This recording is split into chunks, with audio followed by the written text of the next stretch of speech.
ഇന്നത്തെ തിരുവചനം സങ്കീർത്തനങ്ങളുടെ പുസ്തകം 64 1 മുതൽ 6 വരെ. ദൈവമേ, എൻ്റെ സങ്കടത്തിൽ ഞാൻ കഴിക്കുന്ന അപേക്ഷ കേൾക്കണമേ. ശത്രുഭയത്തിൽ നിന്ന് എൻ്റെ ജീവനെ പാലിക്കണമേ.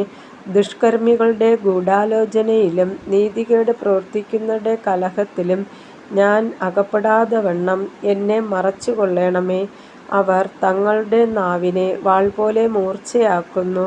നിഷ്കളങ്കനെ ഒളിച്ചിരുന്ന് എയ്യേണ്ടതിന് അവർ കൈപ്പുള്ള വാക്കായ അസ്ത്രം തൊടുക്കുകയും ശങ്കിക്കാതെ പെട്ടെന്ന് അവനെ എയ്തുകളയുകയും ചെയ്യുന്നു. ദുഷ്കാര്യത്തിൽ അവർ തങ്ങളെ തന്നെ ഉറപ്പിക്കുന്നു. ഒളിച്ച് കണിവയ്ക്കുവാൻ തമ്മിൽ പറഞ്ഞൊക്കുന്നു. നമ്മെ ആർ കാണും എന്ന് അവർ പറയുന്നു. അവർ ദ്രോഹസൂത്രങ്ങളെ കണ്ടുപിടിക്കുന്നു. നമുക്കൊരു സൂക്ഷ്മസൂത്രം സാധിച്ചുപോയി എന്ന് പറയുന്നു. ഓരോരുത്തൻ്റെ അന്തരംഗവും ഹൃദയവും അഗാധം തന്നെ. കർത്താവായ യേശുവേ, അങ്ങയുടെ നാമം വാഴ്ത്തപ്പെടുമാറാകട്ടെ.